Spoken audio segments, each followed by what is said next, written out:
कैसी रही आपकी चाइना की ट्रिप? भाई चाइना की ट्रिप हमारी एकदम धांसू और ये बोल सकते हैं दिमाग की बत्ती खोल देने वाली रही है।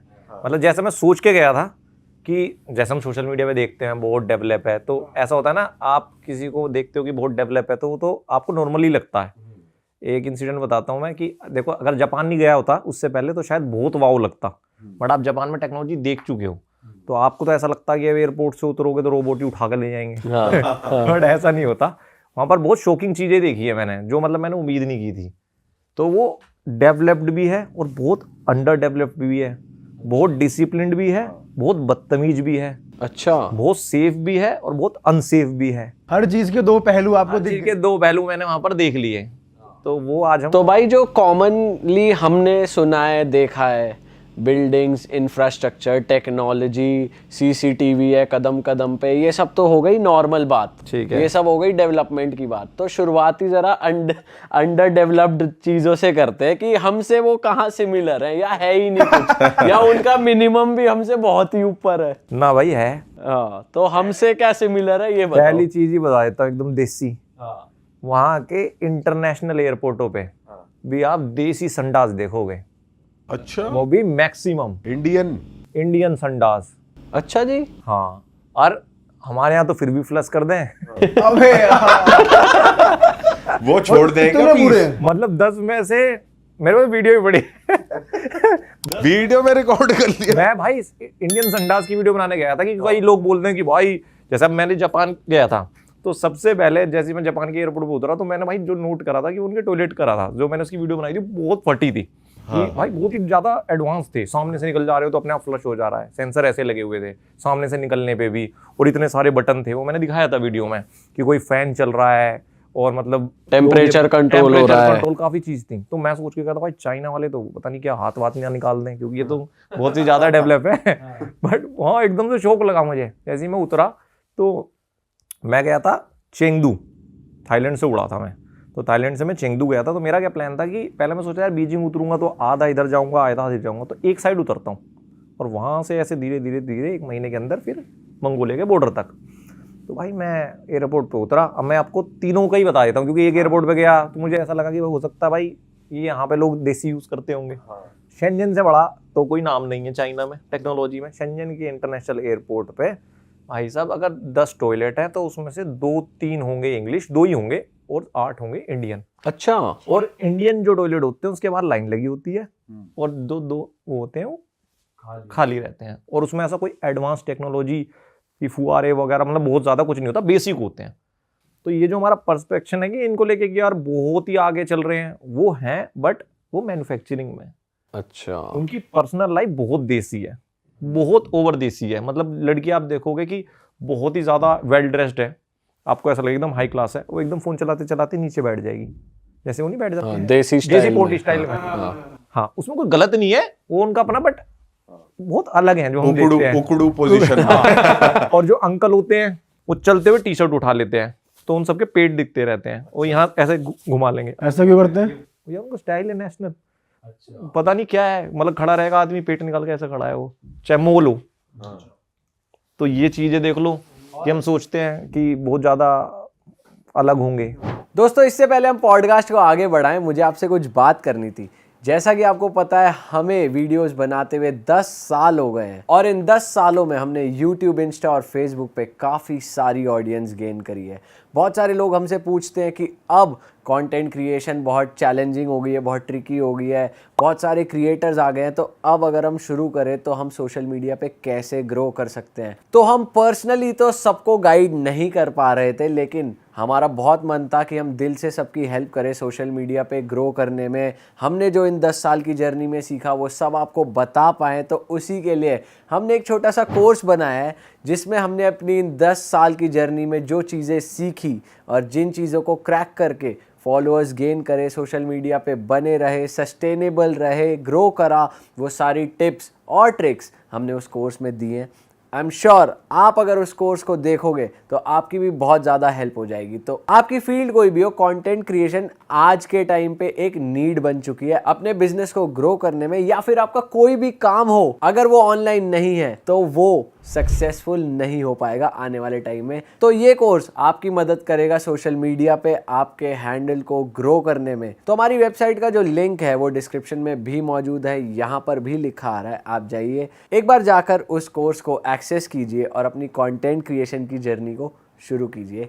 चलो अब बातों को आगे बढ़ाते हैं। और हमने उनका नेचर भी सुना है भाई कि फॉरेनर्स को देख के बहुत खुश हो जाते हैं, फ़ोटो वोटो लेते हैं और बात करने में हेल्पफुल बहुत होते हैं। तो आपको ऐसा फील हुआ? नेचर वाइज कैसे इंटरेक्शन हुई? भाई मुझे ऐसा लगता है कि अगर मैं जैसे कुछ पॉडकास्ट देखे इंडिया में, अगर मैं उन पॉडकास्टों को देख के और वैसी इमेज लेके जाता ना तो मैं शायद बेहोश हो जाता। मुझे समझ नहीं आता कि मैं चाइना आ गया कि उगांडा आ गया। क्योंकि मैंने एक पॉडकास्ट पे देखा वहाँ इंडिया में कि उसने बोला कि वहाँ पे बिहेवियर स्कोर चलता है। Behaviour score? एक बंदे ने बोला कि वहाँ पे जैसे हमारे यहाँ क्रेडिट स्कोर होता है तो वहाँ पे बिहेवियर स्कोर होता है। मान लो अगर आप किसी से हेल्प मांग रहे हो और वो ना करे तो उसके बिहेवियर स्कोर से पॉइंट घट जाएंगे और फिर उसको अच्छी सोसाइटी में नहीं मिलेगा।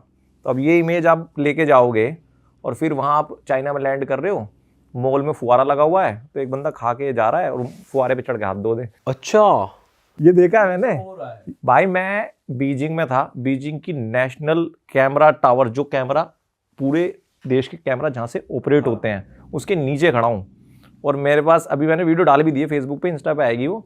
मैंने ऐसा कैमरा ऑन किया रैंडम, मुझे पता था मेरे पीछे से कोई ट्रैफिक लाइट तोड़ेगा। अच्छा। पैदल की लाइट चल रही है, मैंने कहा वो देखो जा रही, ऐसे भाग रहे हैं, यूँ देखेंगे भाग जाएंगे। तो ऐसा नहीं है कि बहुत ज़्यादा वेल डिसिप्लिन्ड है, बहुत ही ज़्यादा फ्यूचरिस्टिक है। वो बहुत अच्छे धंधा वाले हैं, धंधा करना जानते हैं, वो प्रोडक्ट स्केल जानते हैं, वो इंफ्रा वाकई में बहुत सॉलिड है। बट ऐसा नहीं है कि रोडों पे रोबोट घूम रहे हैं और किडनैप करके ले जाएंगे। ये बैलेंस है उनके बीच। मुझे ऐसा लगता है कि वो दुनिया को जानते हैं कि क्या टेक्नोलॉजी बेचनी है और क्या 10 साल बाद टेक्नोलॉजी आएगी वो बना देंगे। बट उनकी लाइफ खुद की बहुत सिंपल है। वहाँ पे आपको कहीं पोल्यूशन जैसी दिक्कत दिखी? ना। बीजिंग में मैंने स्पेशली चेक किया इसलिए AQI 35 था भाई बीजिंग में। उन्होंने काफी अच्छे से टैकल करी है ये चीज। मोस्ट पोल्यूटेड सिटी थी वो।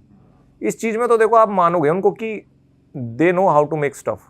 अगर वो पीछे पड़ गए, अब जैसे मैं आपको एक बात बताता हूँ, अब ये तो हमने सामने देख ली, न्यूज़ पे चल रही है कि भाई बीजिंग तो बहुत पोल्यूटेड था, साफ कर दिया, चलो ठीक है। एक जो चीज़ जिस पर इतना एग्रेसिवली काम कर रहे हैं वो है ब्रांड्स। मतलब कि अभी पूरी दुनिया क्या कहती है, अरे चाइनीज़ मेड है, ख़राब हो जाएगा। मतलब उनकी ब्रांड इमेज बहुत ख़राब है। भाई आप विश्वास नहीं करोगे, जो ब्रांड बना रहे हैं ना वो किल नहीं कर रही, वो खा रही हैं। और कैसे बना रहे हैं मैं आपको सीन बताता हूँ।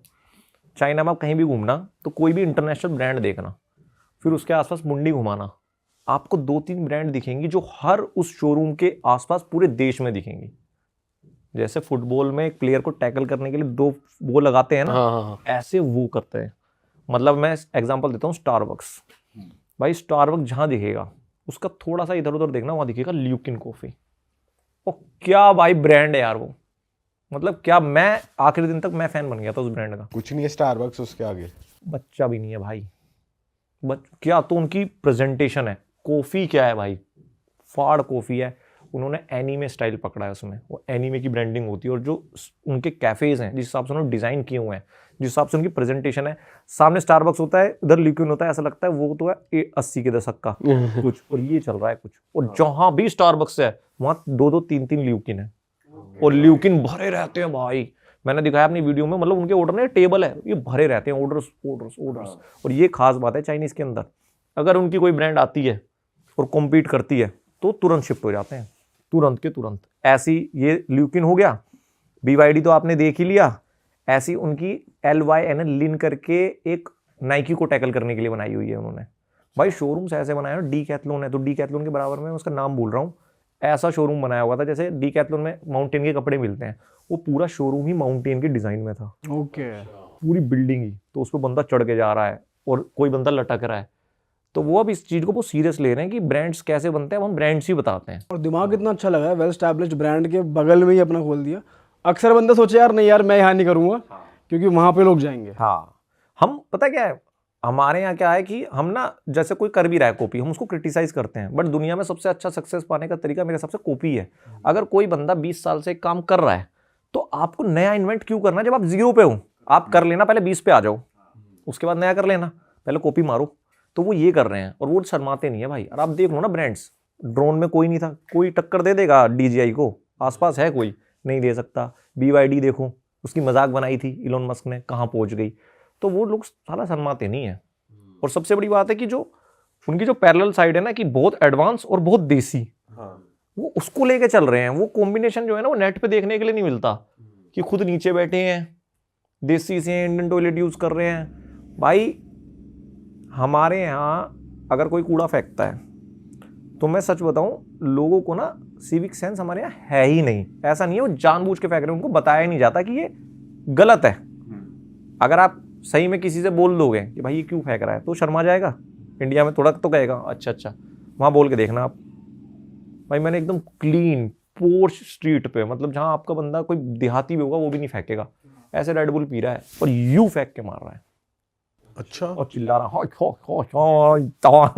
मैं बैठा मैंने, यार भाई तू कैसा बंदा यार, इतनी अच्छी जगह बैठा, 3 लड़के बैठे हों, सिगरेट पी रहे हैं, वहीं किसी वहीं सिगरेट फेंक रहे हैं, मूंगफली खा रहे हैं तो वहीं के वहीं फेंक देंगे, पूरा गंदा कर देंगे।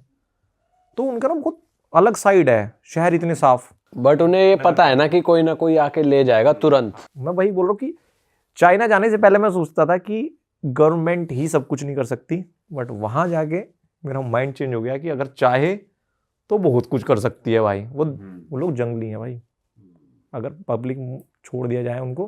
मतलब अगर जनता ही देश खराब कर रही है और फिर साफ मिल रहा है, तो गवर्नमेंट ही है जो उस चीज़ को कितना स्ट्रॉन्ग है। एक वीडियो भी मैंने डाली भी इंस्टा पे, मैंने उसमें दिखाया, मैं ऐसे ही चलता रहता था तो मुझे डब्बा दिखा सिगरेट का, तो मैंने पीछे देखा एक बंदा आ रहा था। तो यहाँ ना छोटी छोटी रोड दे देते हैं वो एक बंदे को, वो उसका काम है साफ करना। भाई उस रोड पे एक दाना नहीं पड़ा, सोच को देखो इतना बड़ा डब्बा कोई फेंक के गया, देहाती आदमी होगा वो। अब वो गया है और वो बंदा ऐसे पिछाया, उसने यूं उठाया और लेके चल दिया। अरे वाह, आपने ये वीडियो यहाँ तक देख ली भाई, तुमने हमारी मेहनत सफल कर दिया। तुम ही लोग हो असली रियल हिट। और अगर आपको बहुत मजा आ रहा है ऐसी क्लिप्स में, ऐसी वीडियोस में, तो फटाफट जाइए प्लेलिस्ट पे बिंज वॉच कीजिए और सारी वीडियोस देख डालो और मौज काटो। That is it. हम मिलेंगे नए पॉडकास्ट में, नए क्लिप में। Till then bye bye, see you, take care, do subscribe.